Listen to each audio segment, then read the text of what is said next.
Hello, hello. Welcome back to the Roots Run Deep podcast. I am one of your hosts. My name is Rafa, and I'm also joined here with my co host. Hi, everyone. My name is Kiara. Welcome back, everyone. It's always nice seeing the consistent listeners always tuning in to these episodes. Today's episode, we are talking about deep democracy. And with deep democracy, I think that this episode is actually airing a week after election day.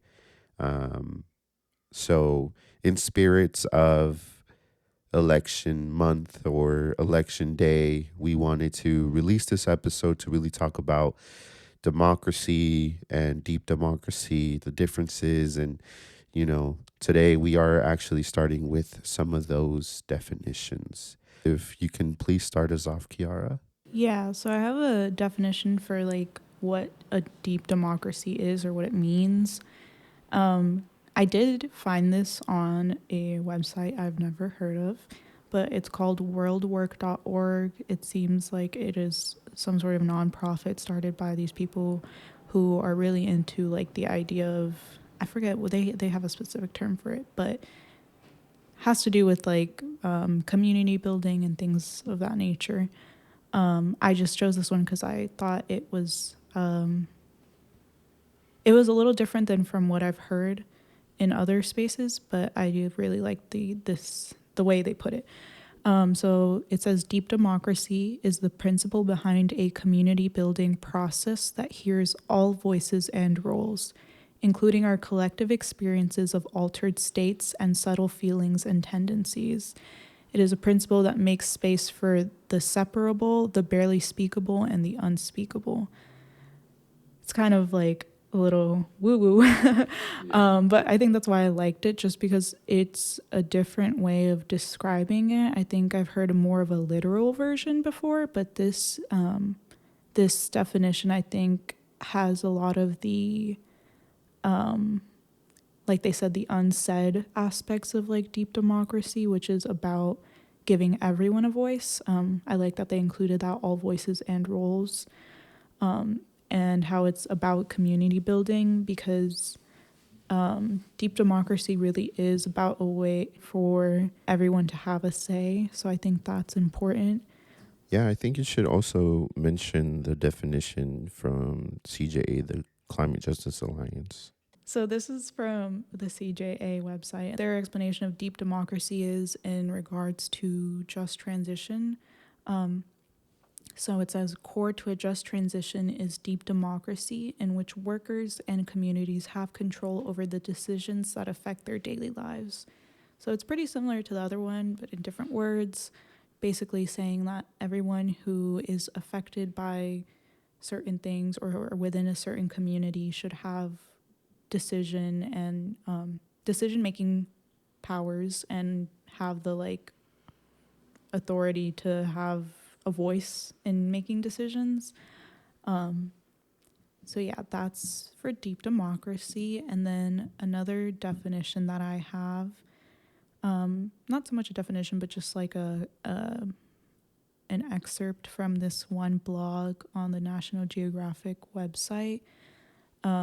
It's just talking about democracy in regards to ancient Greece, which is loosely what our democratic system is based off of. But it simply just says that the United States has a representative democracy. Representative democracy is a government in which citizens vote for representatives who create and change laws that govern the people rather than getting to vote directly on the laws themselves. So that's how it works here in the US, is we vote for the people who then make the actual voting decisions. And if you want to kind of explain a little bit more about that, I will hand it over to you. Of course. Thank you, Kiara. I feel like you did an amazing job in sourcing those definitions of what democracy and deep democracy mean. And in further explaining the democracy that we have today, I want to bring up this term It's the electoral college, right? And I want to give that a definition of what the electoral college is. And I sourced this definition this morning while I was sipping my yerba mate. And I asked Alexa, what is an electoral college, or what is electoral college? And um, so the electoral college is a body of electors chosen by the voters in each state to elect the president and vice president.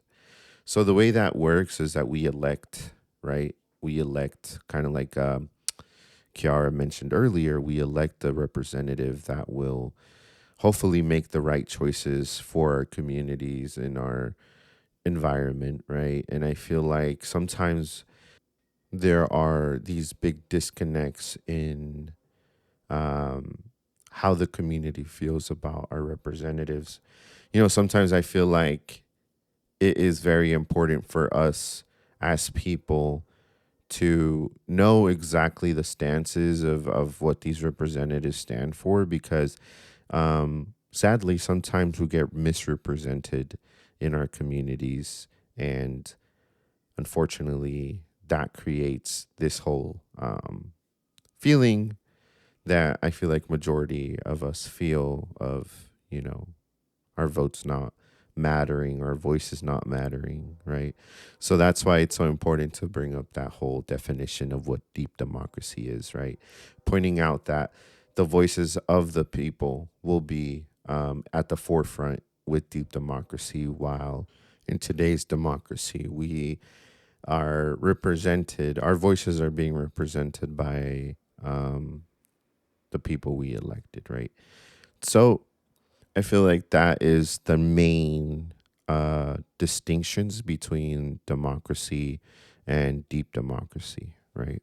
So, with that being said, I want to open up the conversation to you, Kiara, and see what your thoughts are in how we can transition into a deep democracy here in our community.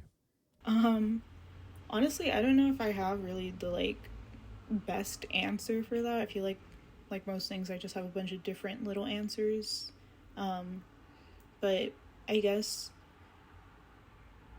like for me, deep democracy is something that would have to involve a huge um update or restructuring of the current systems that we have. I think it would involve a lot of more localized, small scale elections or voting type processes. I think it's really hard to say because obviously we live in a world where there's so many people in, one given place, one given city, state, whatever. Um and we all I feel like, we all have a lot of stake when it comes to different topics, right? When I think of housing affects everyone, but also at the same time, I think certain specific matters, that's when you start kind of getting into different groups, right? Homeowners versus renters versus I don't know. I don't know what the third option is. Um, Maybe people who are unsheltered, right? Um, but so I guess I don't have the authority to say who and what would belong to what group and how that would work. But when I think of it in my mind, I think of yeah, in a way having a more community based way of collecting feedback, but for more specific things. Because I feel like a lot of the things, the way that our government and the way that we have input when it comes to how things operate as of now, it's a lot of it is very broad. Everything fits into bigger categories. And yes, we have things like elections, but I think we're voting more for like a person, right? We're in a representative democracy where we're voting for a person who then makes the decision versus like if somehow there was a way for us to all collectively make those decisions, or even like rather than having one person who's making like several decisions, it's like maybe even like electing like more representatives for different things. I don't know. Yeah, I guess it's a little hard to imagine how we could like transition into that, but I think one of the best ways is kind of like where the roots of just transition come from. So like a lot of it is tied into with like how labor unions wanted to be able to reclaim their autonomy in the workplace. And I feel like deep democracy is a really good way of viewing that. I feel like that's kind of maybe probably one of the best ways that we can try and transition into it more in our current world. Because, you know, I think work is a place that a lot of people engage with on a daily basis. And I think it's also a place where a lot of people don't feel like they have much of a say or much control over their life when it comes to work.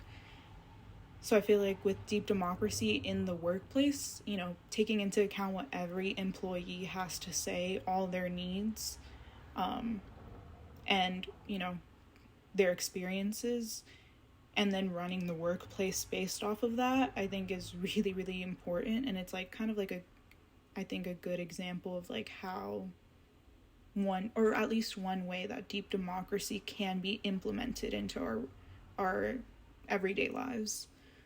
Yeah. I feel like it's very important for us to just like I feel like I sound like a broken record sometimes, but just keeping that whole just transition framework in mind.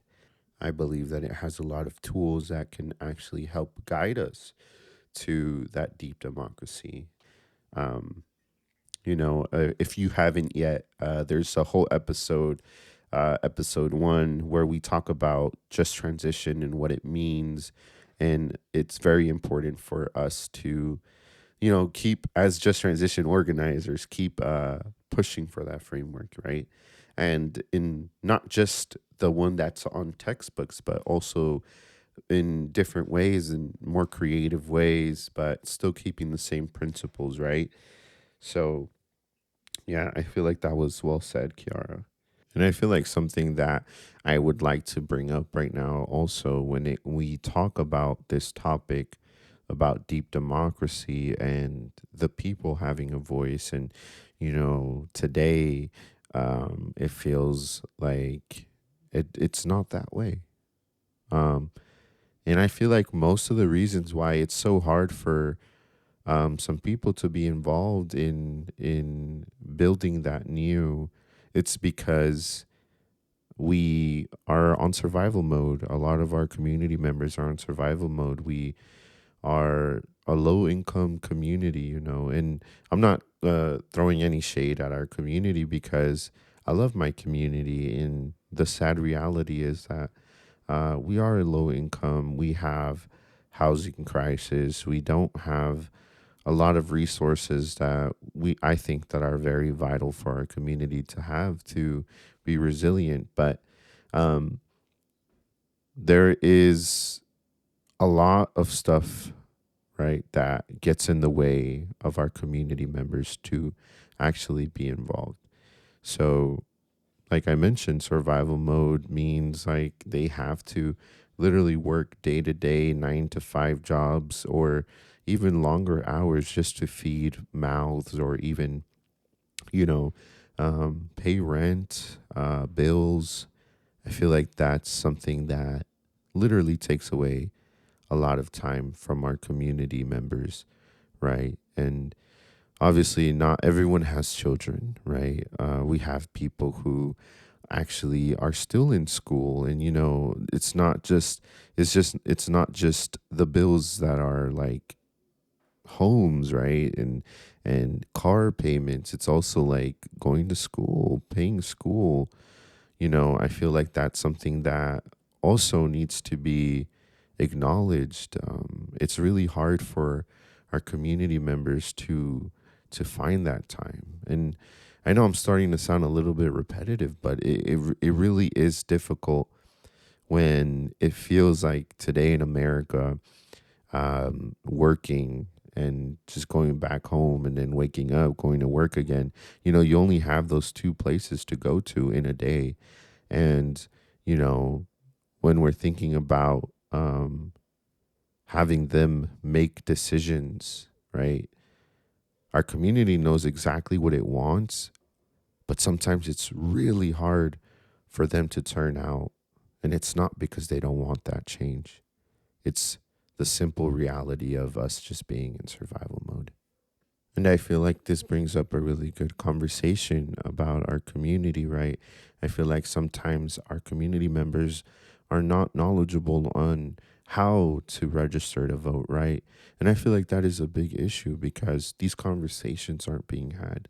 And I wonder if you've came across any community members where they say that they don't know how to register to vote or how to vote, or even your personal experience. We are 25, and it's been like 7 years since we first were allowed to vote. 7 years ago we were 18, right? So, yeah, just curious to hear your part on that. Yeah. Let me think about my voting. So yeah, everything that just want to make that disclaimer again that like a lot of the if there's any information on like certain opinions and stuff that these are our personal opinions and they're not reflective of like the organization. But for me, I think I don't think I'd necessarily have as much of any sort of negative experiences, I would say. For the most part, I've voted pretty regularly since I turned 18, especially because when I turned 18, it was a very big year for the elections.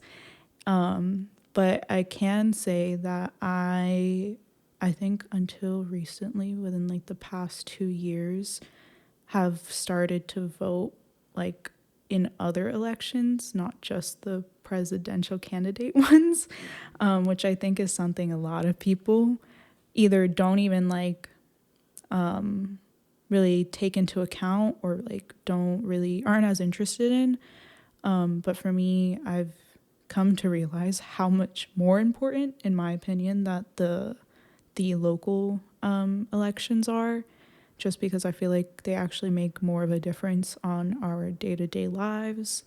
Not to say that it's not important to vote for the presidential candidates, because it is.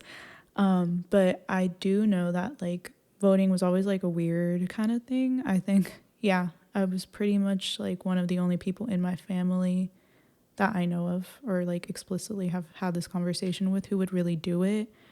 A lot of, I guess, not a lot, I'm not going to generalize, but I've had experiences with certain family members being like, well, why am I going to vote? We live in California. It doesn't really matter that much. California is always a blue or like democratic state. And yeah, there was always a lot of tension in those conversations because I always argued that it still did matter. I think as of recently, I am a little bit more empathetic towards that viewpoint. I do understand why people would think that. And I still think it is important to vote. I think, again, like I said, I genuinely see more of the value in voting on these like smaller elections or like the ones that aren't as publicized in the media. Just because I feel like what happens a lot of the times is people wait till the presidential candidate elections, and then that's kind of like the last that's like I don't know, like the Hail Mary. It's kind of like it's a little too late to kind of really like, not too late, but I would say like, again, in my opinion, I feel like it definitely is a lot more it definitely affects us a lot more, and it's in a lot of our best interest to vote on like more local subjects and measures when it comes to voting. But yeah, I know that like it was, I guess it would have been a little bit harder for me in the sense of like having parents who are not citizens. So they didn't, like, I didn't grow up seeing anyone voting or anything. It was really confusing.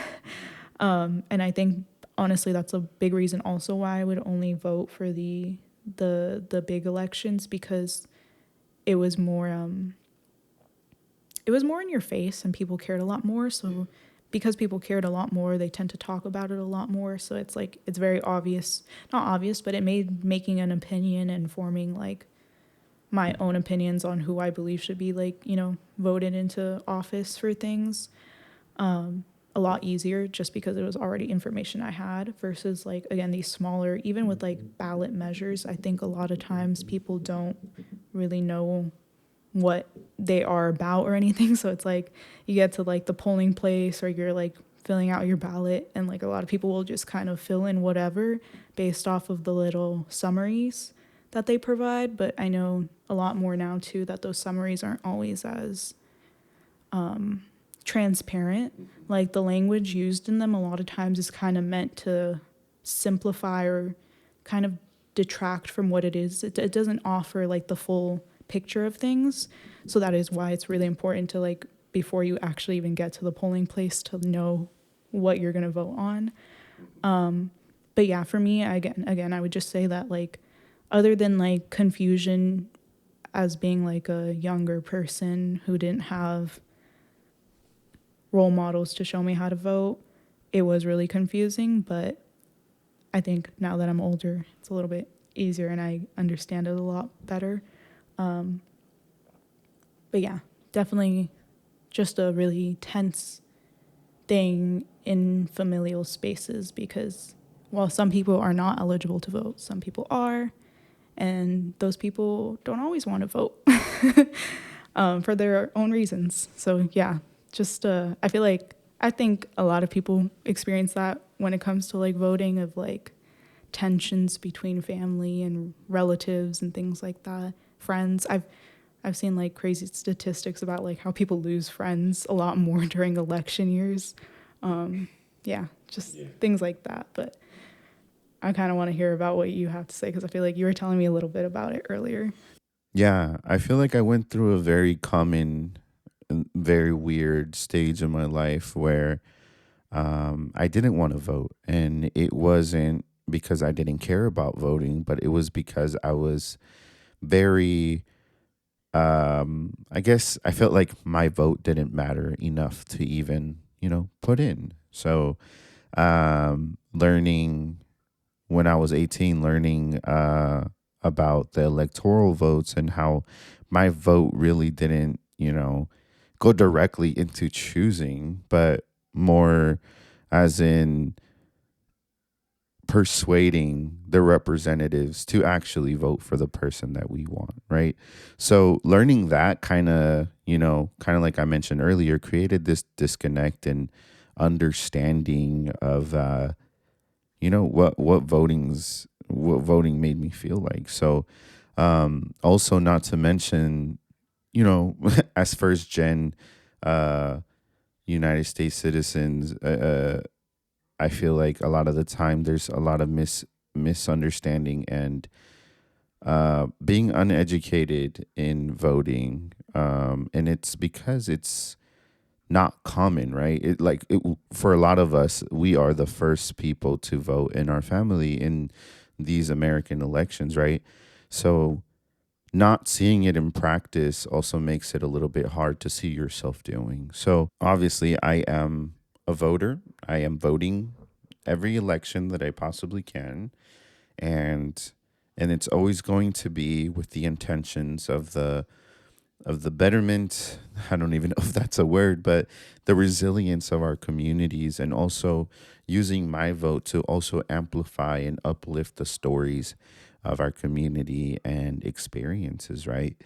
Um, I feel like that's something that I have been very mindful of. My mother can't vote yet, so I'm doing it with the privilege of being able to, and also keeping in mind that there's other people out there that can't vote and wish they can to make a change, you know? So, um, by the time that you are listening to this, it's Tuesday, November 12th. So, uh, the election should be over already. So, we should know who our president is.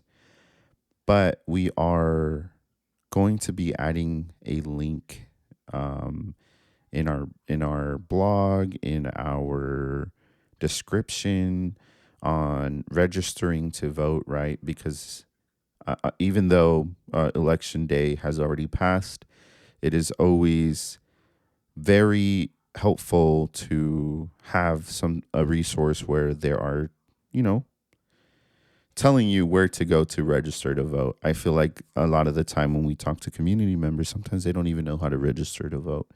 And there's nothing wrong with that. But I believe that making it more accessible and allowing people to exercise their right to vote, I feel like is very, very important. Yeah. I think in general, like, kind of to your point about like all the confusion and everything, like, I mean, what I think is fortunate is like that it seems, from my opinion, my experience, what I've seen, it seems like there is a bigger push for, you know, getting people to register, getting people to show up on election day.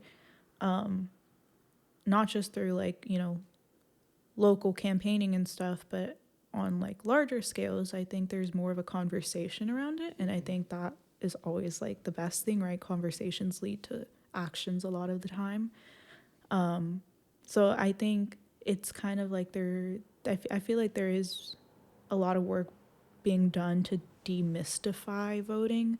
Even just like, you know, having the option to register online now is like more of a thing. It's a thing here in California, not in every state, I believe, but, you know, just kind of creating the accessibility for more people and like, yeah, having those conversations. I think the more that we talk about it, it makes it a lot easier to understand, especially if you're someone who didn't have or doesn't have other people to like, you know, have that conversation with. The internet obviously is like a great thing for that. But yeah, I very much understand why. Like, I think there's like a term for it. It's like voting voter cynicism, like kind of what you were describing of like people just get cynical about voting. Like they're that mindset of like it doesn't matter. And I think honestly, I think a lot of the times that mindset is very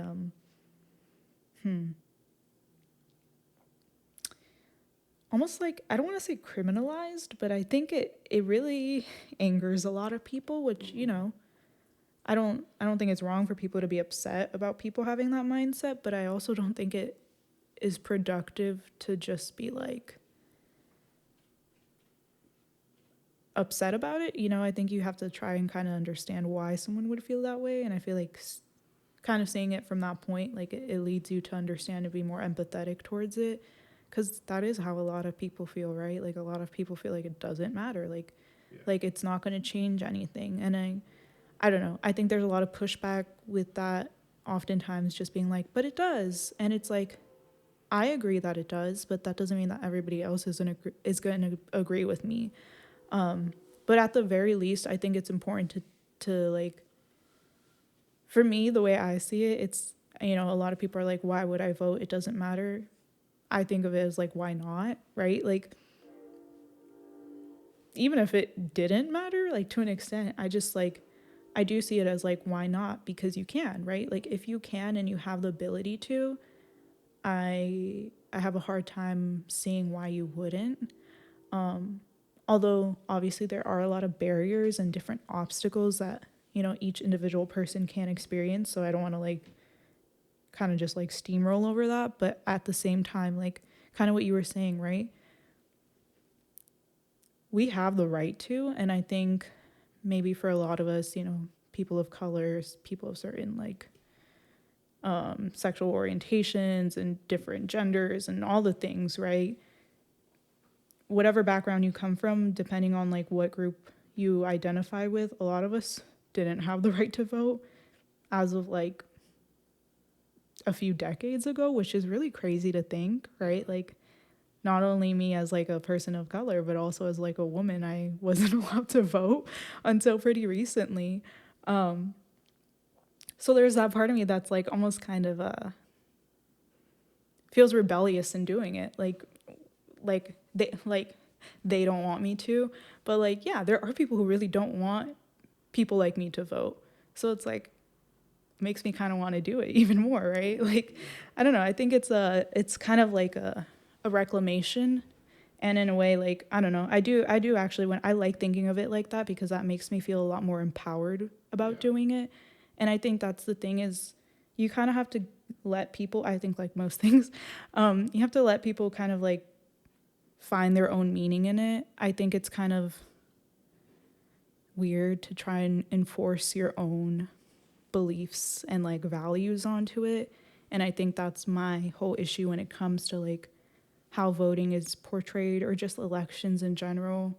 I think this is very common here in the US, where everything is very polarized, right? It's either black or white. Yeah. It's either Democratic or Republican. And it's like, actually, it's not. It's not meant to be like that, at the very least. It's kind of like a status quo that has just remained.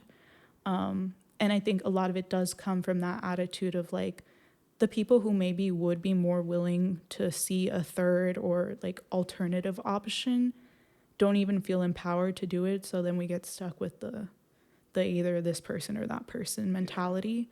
And I think that makes it even like almost, it's less incentivizing for people to want to go vote, right? I feel like that's what makes you feel like you don't have a choice, is you have either A or B. And it's like, if you realize that there's like, you know, a multiple choice question versus like yes or no, I think it's like, oh, I feel a little bit more like I have a say. And that doesn't go for everything, but I think in general, like just a perspective shift really helps. And again, like finding your own meaning, like why does this matter to you? Especially like, yeah, measures, like different ballot measures, there's a lot of like nuance to each and every one of them. Like you said, like you could vote on something and you might be really passionate about it, and then it's like the thing that, you know, leads to like other programs or like government agencies getting like their budgets cut in some way. So it's like it is like you really have to see the full picture, and I understand why that is a lot to ask of every single American,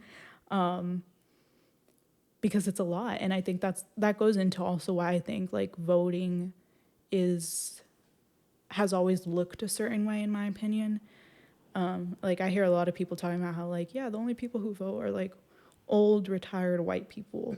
And it's, you know, they have the time, right? Yeah. Like they're retired, they're not doing anything. They can look at this stuff all year if they wanted to, and research and like make their opinions. But someone who's just trying to survive doesn't feel like they have the time to. So that's why, like, genuinely, I understand that there's a lot of complexity when it comes to like discussing like who you support or what you support, especially when it comes to like workplaces or schools and things like that. But I think that's why it's important to have the conversations outside of that, because it's like, I don't know, I just imagine like if I'm talking to a younger person and explaining my reasoning for wanting to vote on certain things, like maybe that in the future informs them on like how to vote about certain things too, right? Not just because like they're copying and pasting my opinions, but just like kind of, again, understanding more of the information, because it is really complicated. It actually is really complicated. I don't think it just looks complicated. And again, though, like not everybody has the time. So I think those of us who are fortunate enough to have a little bit more time, like having these conversations around it, it makes it a little bit easier, right? Like, you know, if I heard, I don't know, someone I trusted and loved talking about a certain measure that they were going to vote yes or no on, like, I think I would be a little bit more willing to be in alignment with, you know, certain things, right? Depending on what their like argument is or what their explanation is. But it's just, it makes it easier for me because come election day, it's like, oh yeah, that person was like talking about this. And, you know, that's how conversations work. especially if someone disagrees, right? I might hear the other side to it. Maybe I agree with that more, and that informs my decision. So yeah, that's my long tangent about like why it's really important to like talk about not just like election day, but like government and politics. I get that that's not everyone's cup of tea, honestly, a lot of times. It's not mine, but I think the more you engage with it, it almost becomes a lot easier and like less complicated. So that's why it's like I think it's really important too to encourage like the youth to like register and to vote, because it's like in my experience, right? Like who knows, someone who's turning 18 right now voting for the first time might then in like 2-3 years have a lot more experience and be able to like articulate their explanations for why they vote the way they do. Mm-hmm. And I think that this is actually a good segue into kind of exploring what deep democracy can look like in Richmond. I feel like this allows us to really imagine and envision what Richmond could look like in the future, where it's all inclusive and regenerative. So yeah, I'm curious to hear what you got to say about that, Kiara.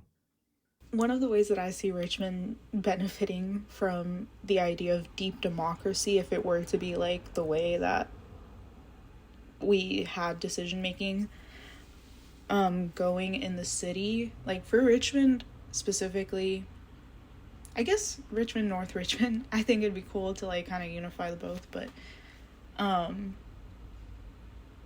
I mean, yeah, I think maybe that's kind of one way is like, you know, I get that there's like a lot of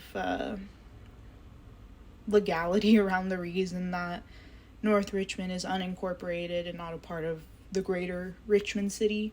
But, you know, I think something like that even could be like, you know, kind of determined within a deep democracy, right? Like, assuming that like things like property taxes and, you know, like kind of suspension of disbelief here, but like as if that stuff didn't exist. Like, wouldn't it be nice to leave it up to all of us as residents? Like, can we just like, would we want North Richmond to be considered a part of the city of Richmond or continue to stay as the county? Like, I don't see why, well, at least, you know, for me, it would seem reasonable to just, you know, integrate the two.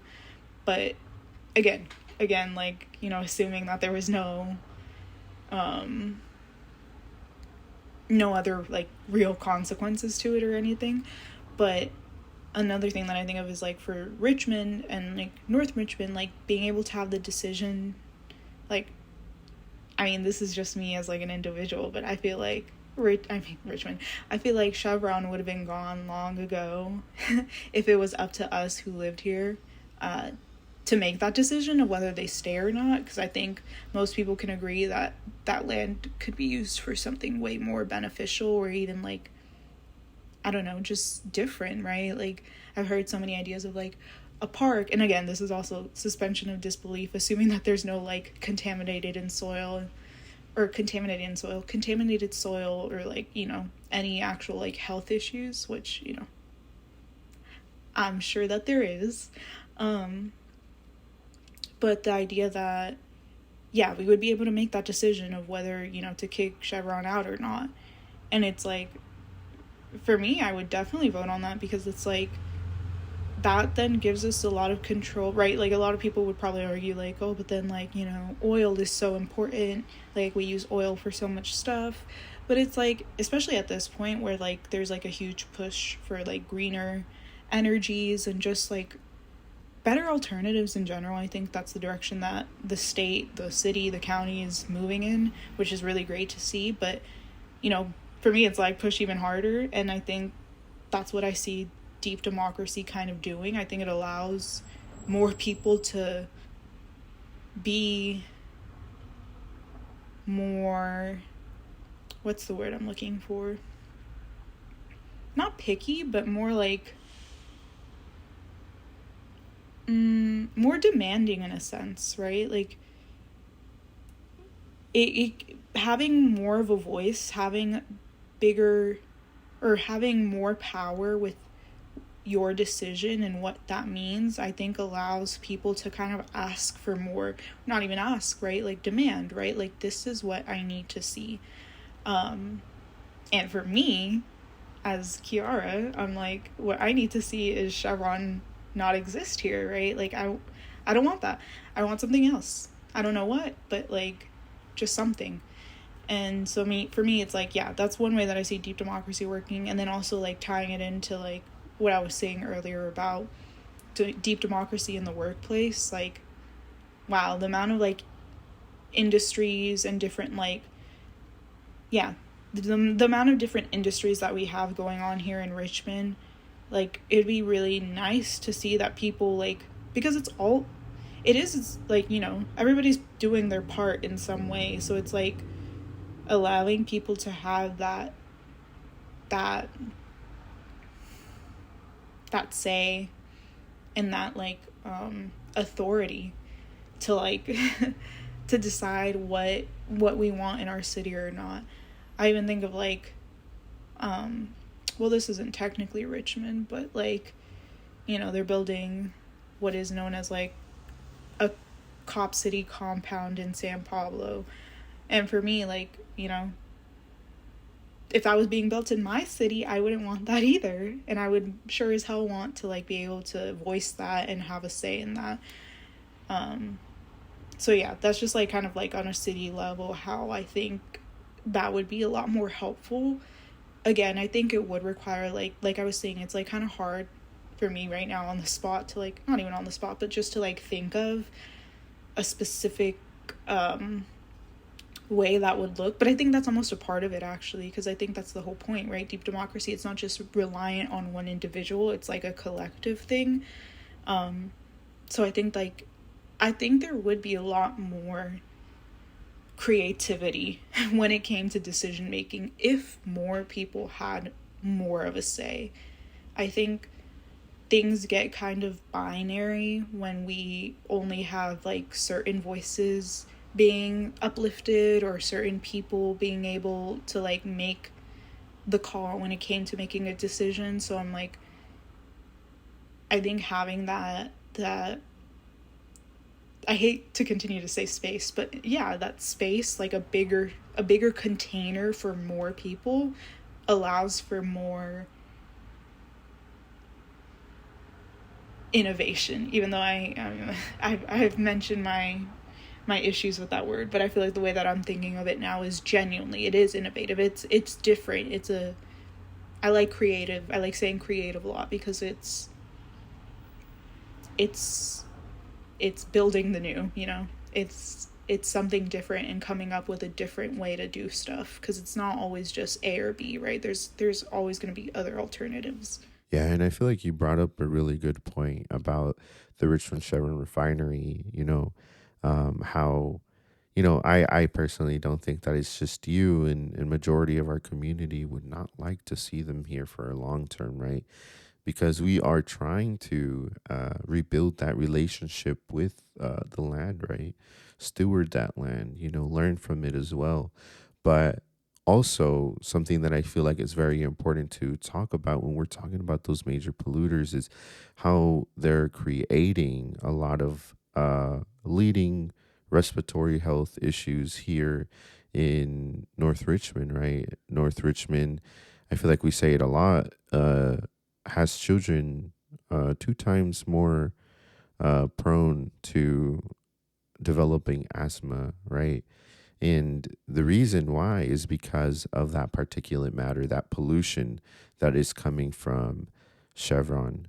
And um, when I talk about particulate matter 2.5, I feel like a lot of people might have questions on what that is, right? So, particulate matter 2.5 is actually an emission that is thinner than a hair follicle. It's finer than a hair follicle, so it's easier to, would like get into our respiratory systems and create disease and all these health issues, right? So not just thinking about how deep democracy will allow the community to actually say how their bodies and their community feels, right?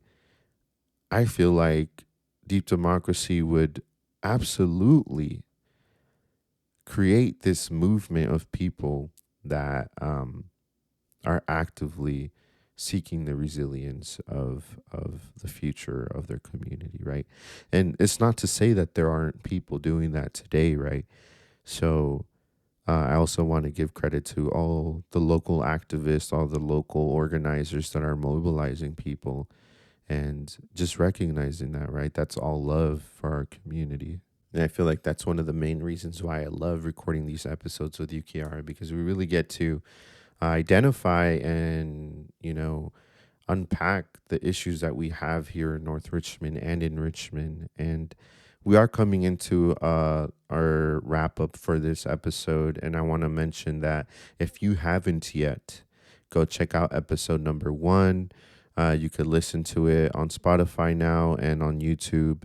And we really get into what Just Transition is and what it means. And we also get into some introductions as your hosts and what we really do at Urban Tilth as Just Transition organizers. But I also want to mention that this is episode 9, and this is our second to last episode that will be airing in 2024. So, with that being said, episode 10 is going to be streaming on December. And after that, we're going to be picking right back up on 2025. And one last thing that I would like to bring up before the episode ends is more of a appreciation and acknowledgement of love that the Just Transition team has for creating these episodes for our community. Because if you are listening to this episode and were wondering or felt like Kiara and I were not in the same space or in the same room while recording this podcast, it is because we are not. And the reason being is because I had an emergency tooth extraction or teeth extraction. It was actually two that kind of interfered with the schedule of us recording this episode. But here I am, being able to speak, and I'm over that 7-day recovery period. So I am really happy to still be able to produce this episode with Kiara remotely. But yeah, please leave a comment down below letting us know how you felt about this episode. Yes, or if you just want to talk about anything, leave a comment down below and we'll shout you out in our last episode of the year. Hope to see you guys in the next episode. Thank you for tuning in. Bye, everyone. Bye.